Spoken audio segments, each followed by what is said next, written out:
Hello everyone, good morning all of you. स्वागत है आप सभी का हमारे YouTube channel John of life science में। तो अपन ने आपके RPS assistant professor zoology exam जो दिसंबर में होने वाली है उसके लिए डेली अपन वीडियो सेशन कंडक्ट कर रहे हैं। ठीक है, अलग अलग यूनिट अपन ने टारगेट कर रखी है जिनको अपन साथ में लेकर चल रहे हैं। ठीक है, डेली वीडियो सेशन आ रहा है आपके, लाइक थ्योरी लेक्चर्स भी आ रहे हैं प्लस आपके एमसीक्यू लेक्चर्स भी आ रहे हैं। इसी के साथ में अपन ने कल स्टार्ट किया था मोलिकुलर बायोलॉजी के लिए जो क्वेश्चन सीरीज थी। ठीक है, ताकि साथ साथ मोलिकुलर बायो का रिवीजन भी होता रहे, तो उसका पार्ट फर्स्ट अपन ने कल अपलोड किया था। तो जिन्होंने प्रीवियस लेक्चर नहीं देखा एक बार आप जाके देख लेना। ठीक है, सेकंड लेक्चर आज अपलोड कर रहे हैं। इंपॉर्टेंट क्वेश्चन है, एग्जाम के लिए बेनिफिशियल रहेंगे। ठीक है, यहाँ से आपका ओवरऑल एक बार रिवीजन हो जाएगा, उसके अकॉर्डिंग काफ़ी हेल्पफुल रहेगा ये सेशन आपके लिए। ठीक है, तो आपके मोलिकुलर बायो का पार्ट फर्स्ट अपन ने कल अपलोड कर दिया था। ठीक है, जिसके अंदर इंपॉर्टेंट एमसीक्यू थे। आज पार्ट सेकंड आपका। ठीक है, इसी के साथ साथ आपके पैरेलल पेपर फर्स्ट से आपके कंपैरेटिव एनाटॉमी चल रही है।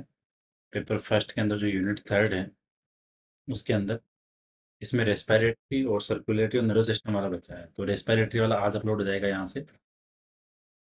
ठीक है, प्लस आपके इथोलॉजी के 2 लेक्चर बचे हैं, वो भी इसी वीक के अंदर अपलोड हो जाएंगे। तो आपके 2-3 यूनिट तो कंप्लीट हो जाएगी। ह्यूमन फिजियो के एमसीक्यू सेशन जो चालू है वो भी कंटिन्यू इसी वीक में कंप्लीट हो जाएगा। ठीक है, उसके बाद में टूर एंड टेक वाला सेशन अपन स्टार्ट करेंगे। तो जिन्होंने प्रीवियस लेक्चर नहीं देखे हैं एक बार आप वो जरूर देखिए। तो आज का सेशन अपन स्टार्ट करते हैं। 22 क्वेश्चन अपन ने कल कर लिए थे। ठीक, सॉरी, 22 कल अपने हो गए थे। दूसरी चीज, इन क्वेश्चंस के अंदर आपको कुछ क्वेश्चंस इजी मिलेंगे। ठीक, जो डायरेक्ट क्वेश्चंस हैं, क्योंकि एग्जाम के अंदर देखना मॉलिक्यूलर बायो के अंदर ज्यादातर क्वेश्चन आपके डायरेक्ट हैं, ज्यादा ऐसे टिपिकल नहीं होंगे, क्योंकि ओपन नेट वगैरह में पढ़ के आते हैं, तो इसलिए थोड़ा सा अपनी प्रैक्टिस वहां से अच्छी रहती है। तो इसलिए कि यहाँ से सारी चीजें अपने लिए अच्छी रहती है और बेनिफिशियल अपने लिए। तो यहाँ से आपको सारी क्वेश्चंस जो मिलेंगे वो इजी भी हैं, मॉडरेट भी हैं, टफ भी हैं। प्लस आज वाले सेशन के अंदर मैंने कुछ पीवाईक्यू भी इंक्लूड किए हैं, क्योंकि पीवाईक्यू भी साथ साथ सॉल्व कर लेंगे, सो दैट वो टॉपिक वहाँ से कवर हो जाएंगे। और डेली ज़्यादा क्वेश्चंस नहीं करने के भाई, एक दिन के अंदर 50-60 क्वेश्चन, 100 क्वेश्चन, क्योंकि उसके अंदर फिर वो टाइम तो सिर्फ काउंट होगा लेकिन वहाँ पे क्वालिटी नहीं आएगी, समझ नहीं पाएंगे चीज़ों को। ठीक है, तो इसके लिए अपना टारगेट रखा है कि 20, 25, 30 क्वेश्चन पर डे। ठीक, तो सॉरी, 23 नंबर क्वेश्चन है, enzyme basically used in batch excision repair. तो बैच एक्सिशन रिपेयर में कल बताया था, एक तो आता है आपके, जैसे एक्सिशन रिपेयर 2 टाइप का था, तो जिसके अंदर आपके एक था बैच वाला बीईआर और एक था आपके न्यूक्लियोटाइड एक्सिशन रिपेयर। तो आपको ध्यान रखना है, जो बेस एक्सिशन रिपेयर है यहाँ पे जो बेसिक एंजाइम काम आता है वो था आपके डीएनए ग्लाइकोसाइलेज। ठीक है, और इधर आपको एनीवार वाले में ध्यान रखना है, एबीसी एक्सोन्यूक्लियर, ये भी यहाँ पे काम आता है एनईआर के अंदर। बीईआर के अंदर क्या था, डीएनए ग्लाइकोसाइलेज, और एनईआर के अंदर आपका एबीसी एक्सोन्यूक्लियर। दूसरी चीज आपको बीईआर के अंदर ध्यान रखना है, यहाँ पे जो आपका डैमेज वाला जो साइट होगा, ठीक है, यहाँ पे अलग अलग प्रोसेस है, लेकिन आपके बीईआर के अंदर और एनईआर के अंदर, दोनों के अंदर है। ठीक है, इसके अंदर क्या होगा, जैसे आपका जो बीईआर है, यहाँ पे जो ग्लाइकोसाइडिक बॉन्ड है उसको क्लियर किया जाएगा। ठीक है, ग्लाइकोसाइडिक बॉन्ड है उसको क्लियर किया जाएगा, ना कि फॉस्फोडाइस्टर बॉन्ड। ठीक है, जबकि आपका इधर है कि जो आपके एनईआर के अंदर जो आपका फॉस्फोडाइस्टर बॉन्ड है उसको ब्रेक डाउन किया जाएगा। तो ये डिफरेंस आपको ध्यान रखना है। सॉरी, बीईआर के अंदर आपके ग्लाइकोसाइलेज है, ठीक है, ग्लाइकोसाइडिक बॉन्ड है उसको क्लियर किया जाएगा, जबकि एनईआर के अंदर जो फॉस्फोडाइस्टर बॉन्ड है उसको ब्रेक किया जाएगा। तो 23 के अंदर पूछा है बीईआर के अंदर एंजाइम, तो वहाँ आपका डीएनए ग्लाइकोसाइलेज, और फोटोलाइज किसके अंदर आता है, आपके डायरेक्ट रिपेयर के अंदर। तो 23 का right answer option number B. 24 है, इनकरेक्ट अबाउट एनीआर। तो आपको न्यूक्लियोटाइड एक्सेसिव रिपेयर के बारे में इनकरेक्ट बताना है यहाँ से। तो यहाँ से देखो, क्लीव एन ग्लाइकोसाइडिक बॉन्ड, ठीक है, पहली बात तो ये आ रही है। दूसरा आ रहा है UVR A recognised damage site. ठीक है, UVR D work like a helicase. Number 4 है breaking the phosphodiester bond is key mechanism of NER. तो यहाँ से देखो, आपको एक चीज समझनी है कि आपके एनईआर के अंदर, इकोलाई के अंदर एक यूवीआर सिस्टम पाया जाता है। तो अगर पूछे कि यूवीआर सिस्टम किसके अंदर है, तो आपका किसके अंदर मिलेगा, आपको एनईआर के अंदर। और फिर यहाँ पे जो आपके एफबीसी न्यूक्लियस है, यहाँ पे आपके अलग अलग एंजाइम के अंदर उसकी यूनिट मिलेगी, जहाँ पे आपके जैसे यूवीआर ए है, यूवीआर बी है। तो यहाँ से आपको ध्यान रखना है कि जो यूवीआर ए है वो डैमेज साइट को पहचानता है। ठीक है, ये पे आपको ध्यान रखना है। तो जो यूवीआर डी है वो एक तरह का काम करता है हेलिकेज का। ठीक है, तो यहाँ से मैचिंग वाली चीज़ें आती हैं। तो पहले देखो, क्लीव एन ग्लाइकोसाइडिक बॉन्ड, तो ये क्लीव वाला ग्लाइकोसाइडिक बॉन्ड का एन-ई-आर का नहीं, वो बी-ई-आर का है। That's why option number first is correct. Second बोला UVR A recognise the damage site, सही बात है। यूवीआर ए है वो आपका क्या करेगा, रिकॉग्नाइज साइट है उसको चेक करेगा और वहाँ पे फिर क्या करेगा, यूवीआर सी को बाइंड कराएगा। ठीक है, यूवीआर ए उसको डिटेक्ट करेगा डैमेज साइट को, एंड देन अलाउ यूवीआर सी। ठीक है, और यूवीआर डी क्या करता है, हेलिकेज की तरह काम करता है। सो ऑप्शन बी सी सही है। ब्रेकिंग डाइफॉस्फेट बॉन्ड, अभी अपने बात की, फॉस्फोडाइस्टर बॉन्ड को ब्रेक करने का काम किसका, एनईआर का। तो ये वाला ऑप्शन फर्स्ट है वो इनकरेक्ट है, क्योंकि ये फीचर आपके बीईआर का है, ना कि एनईआर का। राइट आंसर ऑप्शन नंबर ए हो गया। ठीक है, तो ये सारी चीजें हैं इंपॉर्टेंट इंपॉर्टेंट, तो ऐसे अगर इनको अपन साथ साथ डिस्कस करते जाएंगे तो यहाँ से आपकी चीजें और भी साथ साथ क्लियर होती रहेगी। अगला क्वेश्चन बहुत इंपॉर्टेंट 25 का, incorrect matched function of alternative sigma factor. तो सिग्मा फैक्टर अपने को पता है कि आपके ट्रांसक्रिप्शन के टाइम पे पॉलीमरेज को प्रमोटर पे बाइंड करने में हेल्प करता है। ठीक है, प्रमोटर साइट को रिकॉग्नाइज करने के लिए, तो इनिशिएशन के अंदर हेल्पफुल है। तो उस सिग्मा फैक्टर के जो अलग अलग फॉर्म पाए जाते हैं उनका आपको ध्यान रखना है, लाइक सिग्मा 28 है, सिग्मा 54, सिग्मा 32, सिग्मा 38 है। तो यहाँ से देखो आपको इनकरेक्ट बताना है। तो सिग्मा 54 बोल रहा है कि इसका काम है हीट शॉक रेस्पॉन्स का, नहीं, हीट शॉक रिस्पॉन्स काम है आपके 32 का। 54 का काम है आपके नाइट्रोजन एसिमिलेशन। ठीक है, 54 का काम किया नाइट्रोजन एसिमिलेशन का। That's why option number A is incorrect. 28 आपका काम आता है फ्लैजेला सिंथेसिस में। ठीक है, 28 किसमें, फ्लैजेला के अंदर। 32 आपका हीट शॉक रिस्पॉन्स के अंदर। 38 आपका ऑक्सीडेटिव एंड ऑस्मोटिक रिस्पॉन्स के टुवार्ड्स जो हेल्पफुल रहेगा वो रहेगा आपका 38। तो 54 आपका नाइट्रोजन के लिए, 28 फ्लैजेला सिंथेसिस के लिए, 32 हीट शॉक रिस्पॉन्स के लिए, और 38 अब आपके ऑक्सीडेटिव एंड ऑस्मोटिक रिस्पॉन्स के लिए। तो 25 का राइट आंसर ऑप्शन नंबर ए। अगला है आपके इनकरेक्ट स्टेटमेंट बताना आपको। ऑप्शन ए बोल रहा है primer require in transcription initiation. Second बोल रहा है ternary complex have DNA RNA and enzyme. ठीक है, सी बोल रहा है sigma factor change the DNA binding properties of RNA polymerase. D बोल रहा है आपके ऑल आर करेक्ट। यहाँ से आपको बताना है कि यहाँ से कौन सी लाइन है वो यहाँ से इनकरेक्ट है। यहाँ से देखो, प्राइमर आपको डीएनए रेप्लिकेशन में चाहिए, ना कि ट्रांसक्रिप्शन में। ठीक है, ठीक है, तो ट्रांसक्रिप्शन में इसकी कोई नीड नहीं है, तो ऑप्शन नंबर ए यहाँ से गलत हो गया। सेकंड बोल रहा है टर्नरी कॉम्प्लेक्स, तो इसको आप ऐसे समझो कि टर्नरी कॉम्प्लेक्स का मतलब ये हो गया कि जब आप ट्रांसक्रिप्शन का इनिशिएशन कराओगे और इनिशिएशन के बाद में जो आपका डीएनए, ठीक है, जो आपके डीएनए स्ट्रैंड था जिसके अंदर आपका आरएनए पॉलीमरेज जाके बाइंड हो रहा है, तो डीएनए और उस आरएनए और जो एंजाइम का तीनों का कॉम्प्लेक्स बन रहा है। ठीक है, डीएनए के अनवाइंडिंग के बाद में देन वी विल से उसको टर्नरी कॉम्प्लेक्स। सिग्मा फैक्टर का काम यही था कि आपके आरएनए पॉलीमरेज को वहां से उसकी एफिशिएंसी के लिए, ठीक है, बाइंडिंग प्रॉपर्टी के लिए उसको चेंज करेगा। सो कहने का मतलब यहाँ से ऑप्शन नंबर ए यहाँ से इनकरेक्ट है, क्योंकि आपको प्राइमर की ट्रांसक्रिप्शन के अंदर कोई नीड नहीं है, ये आपको चाहिए RNA, sorry, DNA formation, that means our replication के दौरान। ठीक है, सो 26 का right answer option number A. 27 बोल रहा है इनकरेक्ट अबाउट इंट्रिंसिक टर्मिनेटर। तो आपको अपन ने कल बात की थी कि आपका टर्मिनेशन दो टाइप का है। कितने टाइप का, दो। एक तो आपका इंट्रिंसिक है और एक होता है आपके रो डिपेंडेंट। ठीक है, दोनों चीजें समझनी है। एक इंट्रिंसिक है और एक आपके रो डिपेंडेंट। तो देखो इंट्रिंसिक देखते हैं, dissociation of polymerase by destabilise attachment of growing transcript of template, sorry. तो इसके अंदर आपके इंट्रिंसिक के अंदर क्या है कि यहाँ पे आपके जो पॉलीमरेज टेम्पलेट पे बाइंड है उसको वहां से साइड में करेगा, उसको हटा देगा।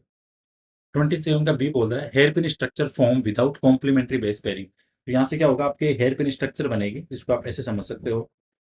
ठीक है,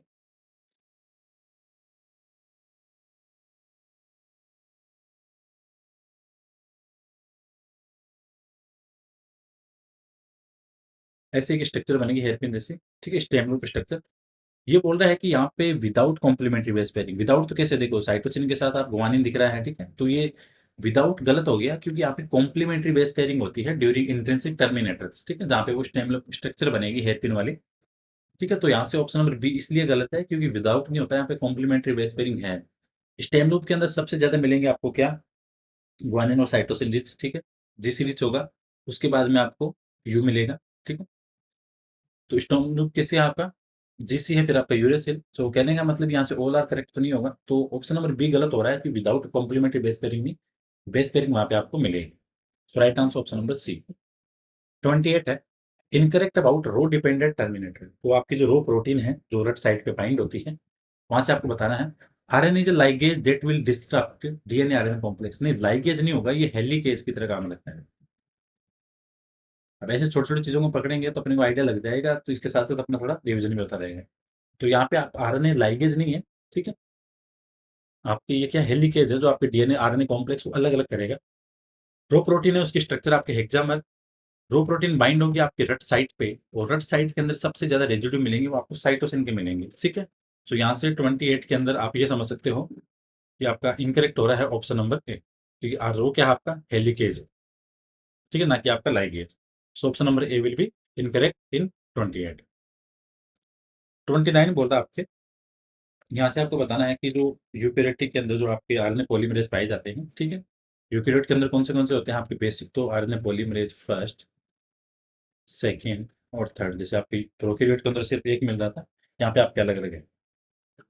तो RNA polymerase first second third जो अलग अलग आपके आरएनए हैं, लाइक आपका आरएनए, ठीक है, जैसे आरएनए के अंदर आपके एमआरएनए हैं, आरआरएनए हैं, टीआरएनए हैं, उनके अलावा भी जो अलग अलग आपके, ठीक है, लाइक आपके जो एसएनआरएनए हैं, ठीक है, 28 एसआरएनए हैं, ठीक है, एमआईआरएनए हैं, सबके लिए अलग अलग जो ट्रांसक्रिप्शन की प्रोसेस है वो अलग अलग आरएनए पॉलीमरेज एंजाइम के द्वारा होती है, ठीक है। तो अपन ये समझ सकते हैं कि ये बोल रहा है कि transcription of most of snRNA, most of तो आपके एसएनआरएनए लाइन, ठीक है, और आपके एमआईआरएनए और एमआरएनए। तो एमआरएनए से आप ये समझ सकते हो, सिंपल ध्यान रखो, एक तो पॉलीमरेज फर्स्ट सेकेंड और थर्ड, ठीक है। फर्स्ट आपके आरआरएनए के लिए, सेकंड आपका एमआरएनए के लिए, थर्ड आपका टीआरएनए के लिए। एक बार ये सीक्वेंस ध्यान रखो, फिर अपने आप चीजें सही होगी। तो अब अगर आपको पता है कि पॉलीमरेज सेकंड है, वो आपके एमआरएनए को ट्रांसक्रिप्ट कर रहा है, तो एमआरएनए, एमआईआरएनए लाइन और एसएनआरएनए, इन सब के लिए रिस्पॉन्सिबल आपका आरएनए पॉलीमरेज सेकंड, ठीक है। सो 29 का राइट आंसर क्या हो गया यहाँ पे, ऑप्शन नंबर बी। ये सारी चीजें आपको ध्यान रखनी है।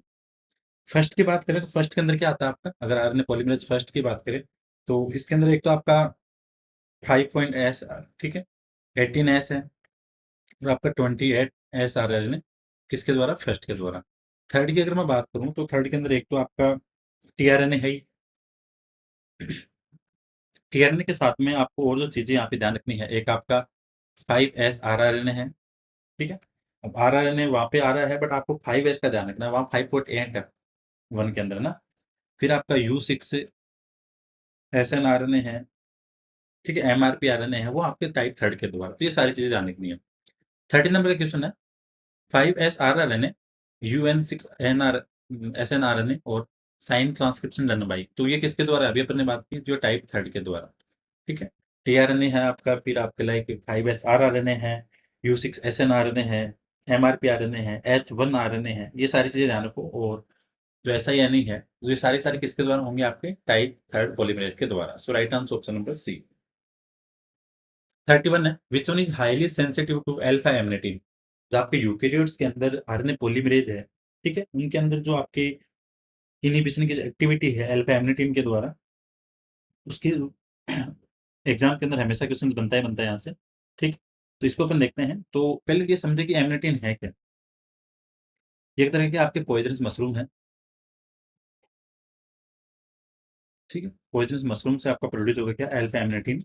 और उस मशरूम का नाम क्या है, एमिनेटा फेलोडिस, ठीक है। तो पॉइजनस मशरूम है जो एमिनेटा फेलोडिस, वहां से प्रोड्यूस होता है आपका अल्फा एमिनेटिन। इसके टुवार्ड्स जो आपको एक चीज ध्यान रखनी है, टाइप फर्स्ट है वो रेजिस्टेंट, किसके लिए, अल्फा एमिनेटिन के लिए। टाइप फर्स्ट क्या, रेजिस्टेंट। सेकंड आपका हाईली सेंसिटिव है, ठीक है, हाईली सेंसिटिव। और जो आपका टाइप थर्ड है वो आपका मॉडरेटली सेंसिटिव है। तो एग्जाम के लिए सीधा क्वेश्चन बनता है कि सबसे ज्यादा सेंसिटिव आरएनए पॉलीमरेज कौन सा है जो अल्फा एमिनेटिन के टुवार्ड्स सबसे ज्यादा सेंसिटिव है। तो आपका आंसर होगा टाइप सेकंड, बहुत ज्यादा सेंसिटिव है। टाइप फर्स्ट आपका रेजिस्टेंट है। टाइप थर्ड है वो आपका मॉडरेटली सेंसिटिव है। तो यहाँ से पूछा है हाईली सेंसिटिव, तो वो आपका पॉलीमरेज सेकंड, ये आपको ध्यान रखना है, ठीक है। और है क्या, अल्फा एमिनेटिन ये एक पॉइजनस मशरूम है, वहां से ये प्रोड्यूस होता है। ये सारी चीजें आपको यहाँ से ध्यान रखनी है। 32 है, तो 31 का राइट आंसर क्या हो गया आपका, ऑप्शन नंबर बी हो गया। 32 है, which basal transcription factor work as helicase and promoter clearance. तो जैसे अगर अपन यूकेरियोटिक की प्रोसेस पढ़ते हैं, ठीक है, तो वहाँ पे जो आपके बेसल ट्रांसक्रिप्शन फैक्टर आते हैं, लाइक आपके ट्रांसक्रिप्शन फैक्टर सेकंड डी है, ठीक है, फिर आपके ए है, बी है, एफ है, एच है, ई है, ये सारे के सारे आते हैं। तो यहाँ से आपको ध्यान रखना है, जो 2-3 इंपॉर्टेंट चीज़ें हैं। एक तो यार ध्यान रखो कि जो आपके एफ वाला है, इसका काम है आपके पॉलीमरेज को रिक्रूट करवाने का, ठीक है? Recruit RNA polymerase. एक तो ये क्वेश्चन बनता है। कौन सा एफ वाला? प्रमोटर क्लीयरेंस और हेलिकेज वाला काम करता है, वो आपके एच वाला करता है, ये ध्यान रखना, ठीक है? तो ये कुछ इंपॉर्टेंट चीज़ें हैं जहाँ से क्वेश्चन बनते हैं।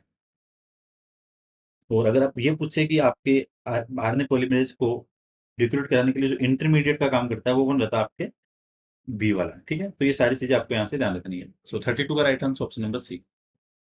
33 है, ये भी आपके किससे रिलेटेड है? आपके एंटीबायोटिक जो आपके इनहिबिशन है ट्रांसक्रिप्शन के अंदर, रिफामेसिन और एंटी एक्टिनोमाइसिन डी के द्वारा। तो देखो, इनकरेक्ट बताना है, तो rifampicin block the path of elongation RNA. तो जैसे इलोंगेटिंग जो प्रोसेस है आरएनए पॉली आरएनए फॉर्मेशन की, उसको क्या करेगा? ब्लॉक करेगा। Actinomycin D binds to double helical DNA. बहुत इंपॉर्टेंट चीज़ है, यहाँ से ध्यान रखना। सिंगल हेलिकल पे कभी बाउंड नहीं होगा, ये होता है आपके actinomycin D always bound to double helical DNA, ठीक है? तो ये भी सही है। Actinomycin D prevent being as template for RNA formation. तो ये अगर डीएनए की डबल हेलिक्स स्ट्रक्चर के ऊपर बाउंड होगा, तो उसको क्या करेगा? आरएनए फॉर्मेशन के लिए, टेम्पलेट के लिए वर्क नहीं करने दे, तो उसको प्रिवेंट करेगा। सो कहने का मतलब यहाँ सारे के सारे सही है। सबसे इंपॉर्टेंट चीज़ आपको ध्यान रखनी है, एक्टिनोमाइसिन डी है वो आपका डबल हेलिकल डीएनए पे बाउंड होगा, ना कि सिंगल पे, ये ध्यान रखना, ठीक है? सो यहाँ से क्या होगा आपका right answer? Option number D. 34 है। 34 पूछ रहा है फंक्शंस ऑफ 5 के आरएनए प्रोसेसिंग। तो जैसे प्रोकैरियोट के अंदर अपन आरएनए प्रोसेसिंग पढ़ते हैं, ठीक है? जो आपके अलग-अलग जो प्रोसेस हैं, ठीक? जिसके अंदर आपके आरएनए प्रोसेसिंग में एक तो आपकी 5 कैपिंग आती है, फिर आपके पॉलीएडेनाइलेशन आता है, ठीक है? 5 कैपिंग के अंदर क्या मिलेगा आपको? 5 कैपिंग हो गई और फिर आपका पॉलीएडेनाइलेशन हो गया। तो ये अलग-अलग जो सीक्वेंस है, यहाँ से एंजाइम्स के क्वेश्चन्स बनते हैं, सारी चीज़ें अपने को देखनी है यहाँ से। जो कैपिंग वाले और जो पॉलीएडेनाइलेशन वाली है, यहाँ से एंजाइम्स के क्वेश्चन्स, अलग-अलग जिनकी प्रोसेस है, ठीक है?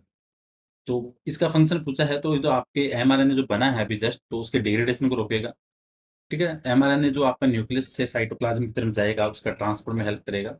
एमआरएनए के ऊपर राइबोसोम की बाइंडिंग है, उसमें हेल्प करेगा। सो फंक्शंस ऑफ टाइप के आपके क्या हैं? ये सारे के सारे करेक्ट हैं। सो राइट आंसर क्या होगा? ऑप्शन नंबर डी, ठीक है? यहाँ से आपको एंजाइम्स के ध्यान रखने हैं, जैसे 5 के की जो प्रोसेस है, वहाँ पे आपका है तो फोस्फो हाइड्रोलिज एंजाइम काम आता है एक तो, इसका ध्यान रखना है। फिर एक आता है आपका गुआनिल ट्रांसफरेज है, ठीक है? फिर एक आता है गुआनिन 7 मिथाइल ट्रांसफरेज है, तो इनका आपको ध्यान रखना है। और जब मिथाइल ग्रुप को ट्रांसफर करते हैं, ठीक है? वो किस पे करते हैं? N7 पोज़ीशन पे, ठीक है? N7 पोज़ीशन पे, ठीक है? N7 position of guanine at 5th prime, ठीक है? तो 5 एंड के ऊपर जो अभी आपका आरएनए बना है, उसके 5 एंड के ऊपर और N7 पोज़ीशन पे। तो यहाँ से ध्यान रखना है। 34 का right answer option number D. 35 में बहुत इंपॉर्टेंट क्वेश्चंस हैं एग्जाम के लिए। इन मैमल सेल पॉलीएडेनाइलेशन सिग्नल सीक्वेंसेस कौन सी होगी? तो आपके मैमल सेल की बात करें, तो वहाँ पे जो आपको सीक्वेंस मिलेगी, वो मिलेगी AAU ट्रिपल ए, ठीक है? तो ये आपको सीक्वेंस ध्यान रखनी है, AAU AAA, ठीक है? ये आपके पॉलिमराइज़ेशन प्रोसेस है। और यहाँ पे आपको एंजाइम का ध्यान रखना है, कौन से आते हैं काम में? आपका CSTF है, CPSF है, ठीक है? PABP है, ये सारे आपको यहाँ से ध्यान रखने हैं। तो 35 का right answer option number B. 36 की बात करें, which one helps polymerase to add adenosine during polyadenylation process? तो जो आपके पॉलीएडेनाइजेशन प्रोसेस है, ठीक है? तो यहाँ पे आप कौन सा एंजाइम है जो आपके एडेनोसिन को यहाँ पे ऐड करेगा, ठीक? तो ये क्वेश्चंस पहले भी आया हुआ है शायद एग्जाम के अंदर, आरपीएससी में या एमपीपीएससी, किसी ना किसी एग्जाम में क्वेश्चन आया हुआ है। तो इसका राइट आंसर होगा आपका जो पीएबीपी है, ठीक है? एक सेकेंड।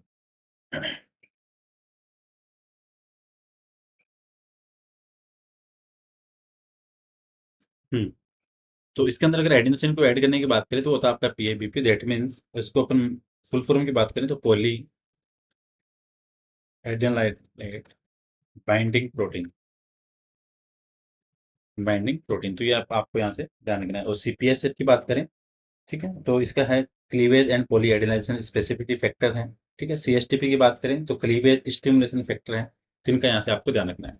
37 की बात करें, ये आ रहा आपके स्प्लाइसिंग से कि exon from two separate RNA transcripts are spliced together to form a mature RNA. ठीक है, ये क्या बोल रहा है कि आपके जो आरएनए आ रहा है वो दो अलग-अलग आरएनए से आ रहा है एक्सॉन, ठीक है? तो एक्सॉन कहाँ से आ रहा है? आपके दो अलग-अलग आरएनए से, और फिर आके आपका बना रहा है जो मैच्योर आरएनए, तो उसको अपन क्या बोलेंगे? ठीक है, अलग-अलग आरएनए से आने वाले को। तो यहाँ पे आपके ट्रांस स्प्लाइसिंग और अल्टरनेटिव स्प्लाइसिंग, यहाँ से क्वेश्चंस बनते-बनते एग्जाम के अंदर, तो ये सारी चीज़ें समझने वाली हैं। आगे वाले सेशंस जो होंगे वहाँ पे आप स्प्लाइसिंग के सारे क्वेश्चंस एक साथ कवर कर लेंगे, सो दैट स्प्लाइसिंग वाला टॉपिक भी यहाँ से कवर हो जाएगा आपके।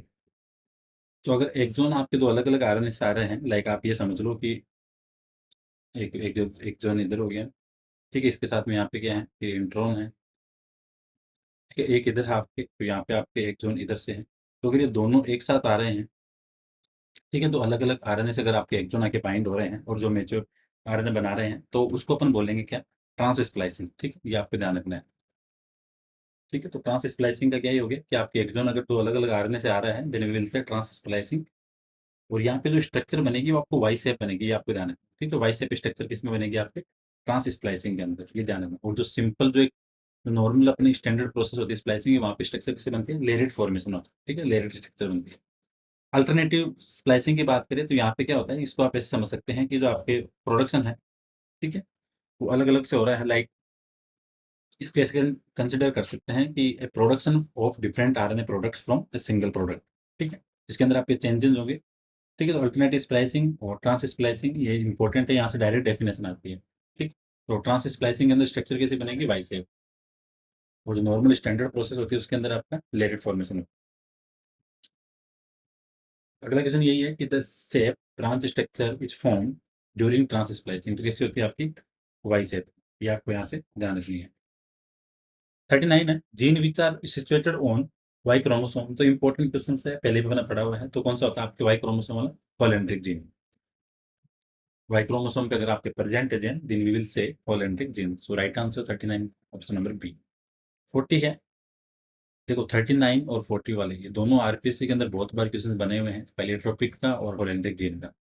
40 है, sometimes single gene defect produce many secondary effect, तो एक सिंगल जीन से जो अलग अलग इफेक्ट आपके प्रोड्यूस हो रहे हैं, then we will say pleiotropy. ठीक है, ये आपको ध्यान रखना। सो 40 का right answer option number B. 41 है, semi conservative DNA replication was experimentally proved by. अब यहाँ से कंफ्यूजन होता है कि अपन पढ़ते हैं वॉटसन एंड क्रिक के और मिशेल्स एंड स्टॉल, तो सारी चीजें आती है यहाँ से, तो यहाँ पे थोड़ा कंफ्यूजन रहता है अपने लिए। तो इनको भी अपन समझते हैं, तो यहाँ से जो इसको ऐसे समझना है कि जो आपके सेमी कंजर्वेटिव मेथड है डीएनए रेप्लिकेशन का, प्रपोज किया गया था बाय वॉटसन एंड क्रिक। इस चीज को समझना, propose by Watson and Crick.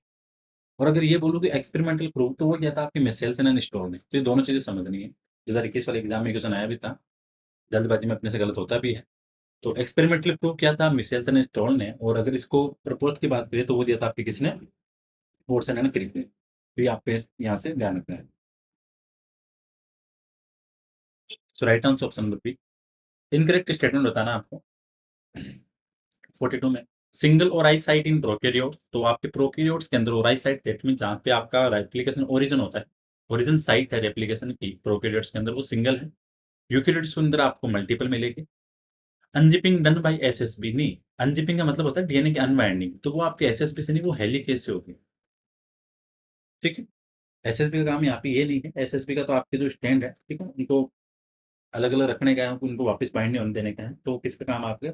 SSB का। ठीक है,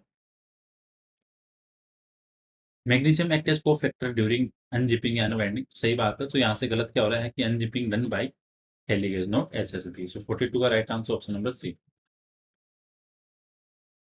43 है, which of the following statement regarding Pribnow box in is false, तो प्रिंबो बॉक्स आपको मिलेगा ट्रांसक्रिप्शन के इनिशिएशन में। एक चीज तो ये समझनी है, कहाँ देखने को मिलेगा? ये अपन चीजें पढ़ेंगे किसमें?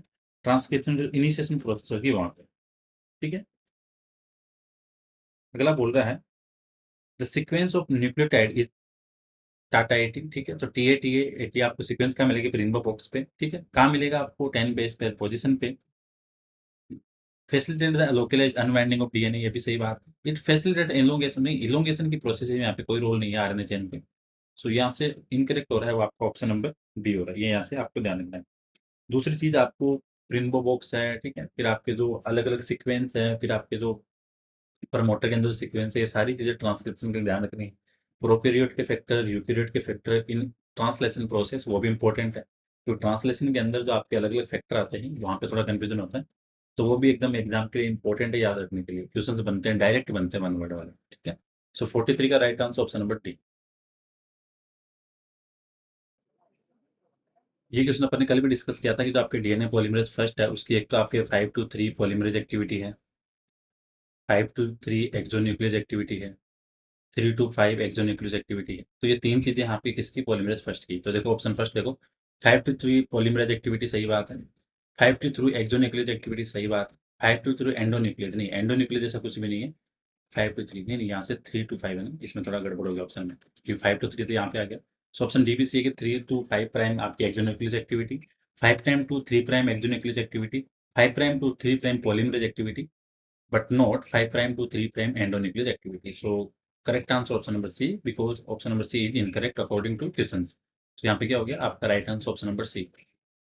45 है DNA topoisomerase in recombinations are. तो आपके अगर टोपोइसोमरेज को जब भी अपन पढ़ते हैं तो इसका बेसिक सा काम है कि आपके जो सुपर कोइलिंग है इसको रिमूव करने का, ठीक है? जैसे आपकी डीएनए की अनवाइंडिंग हुई, उसके बाद में आपके जो सुपर कोइलिंग है उसको रिमूव करने का काम किसका? आपके टोपोइसोमरेज का। सो राइट आंसर ऑप्शन नंबर 1, ठीक है? ये आपको ध्यान रखना है, ठीक है? और अगर टोपोइज़ोमेरेज़ फर्स्ट की बात करें तो वो रहेगा आपके सिंगल स्टैंड ब्रेक के लिए, और अगर आपके टोपोइज़ोमेरेज़ सेकंड की बात करें then we will say double stand break के लिए। तो ये दोनों चीज़ें भी आपको यहाँ से ध्यान रखनी है। So right answer option number A. 46 है, the semi conservative replication of DNA is proved by which isotope? तो वो कौन से थे आपके N14 और N15। इंपॉर्टेंट क्वेश्चंस हैं बट ये पीवाईक्यू है, ठीक है? आज वाले क्वेश्चन के अंदर मैंने 3-4 पीवाईक्यू डाले हैं, N14 और N15। 47 है, the nucleotide sequence on DNA that actually have information encoding sequence of amino acid. तो रहेगा आपका क्या? सॉरी, एक्सॉन्स, ठीक? Right answer option number B. 48 है, which of the following is most suitable definition of an operator in context to prokaryote gene? तो जब भी अपन prokaryote gene regulation पढ़ते हैं, लाइक आप लेक ऑपरेशन पढ़ते हैं, तो वहाँ पे आपको ऑपरेटर, रिप्रेसर, रेगुलेटर, ठीक है, प्रमोटर, अलग-अलग चीज़ें दिखती हैं। तो ये बोल रहा है कि ऑपरेटर वाली कौन-सी है? तो ऑपरेटर है, ऑपरेटर के ऊपर आपका रिप्रेसर बाइंड होगा, ये चीज़ समझनी है। लाइक आपका पॉलीमरेज़ कहाँ बाइंड होता है? प्रमोटर। तो पॉलीमरेज़ बाइंड होगा प्रमोटर पे, रिप्रेसर बाइंड होगा आपके ऑपरेटर पे। तो ये चीज़ यहाँ से समझनी है आपको। तो और रिप्रेसर जैसे ही बाइंड होगा तो फिर ये क्या करेगा? आपके पॉलीमरेज़ को प्रमोटर पे बाइंड नहीं होने देगा, और अगर बाइंड नहीं होने देगा तो आपके आगे जो जीन रेगुलेशन या ऐसे कह सकते हैं जो ट्रांसक्रिप्शन की प्रोसेस है वो वहाँ पे प्रिवेंट हो जाएगी, आगे नहीं चलेगी। तो non coding regulatory DNA sequence bound by repressor protein, ठीक है? रिप्रेसर के लिए operator. So right answer option number D. 49 है, आरएनआई स्टैंड। तो आपके आरएन इंटरफेरेंस है, ठीक? जिसके अंदर आपके एसआईआरएनए, एमआईआरएनए, ठीक है, अलग-अलग आते हैं, वो आप डिस्कस करेंगे। यहाँ पे सिर्फ फुल फॉर्म पूछिए कि आरएनए-आई की फुल फॉर्म क्या है? आरएन इंटरफेरेंस, जिसके अंदर आपके फिर अपन आगे पढ़ेंगे, ठीक है? डोसा है, डीजीआरसी है, वो अलग-अलग जो एंजाइम्स हैं, उन सबको वहाँ पे डिस्कस करेंगे। तो ये था आज का आपका सेकंड सेशन इम्पोर्टेंट एमसीक्यू का, मॉलबाई के, ठीक है? इम्पोर्टेंट क्वेश्चन है, यहाँ आपको ईजी टू मॉडरेट भी है, हार्ड भी है, सारे क्वेश्चंस मिलेंगे। तो जिन्होंने प्रीवियस लेक्चर नहीं देखे, एक बार आप जाके ज़रूर देख लेना, बेनिफिशियल सेशन है। कुछ डाउट या सजेशन हो तो जोन ऑफ लाइफ साइंस जो टेलीग्राम चैनल है, वहाँ पे कॉन्टैक्ट कर सकते हो, ठीक है? तो होपफुली सेशन आपके लिए इम्पोर्टेंट रहेगा। So thank you so much for watching session, मिलते हैं नेक्स्ट क्लास में।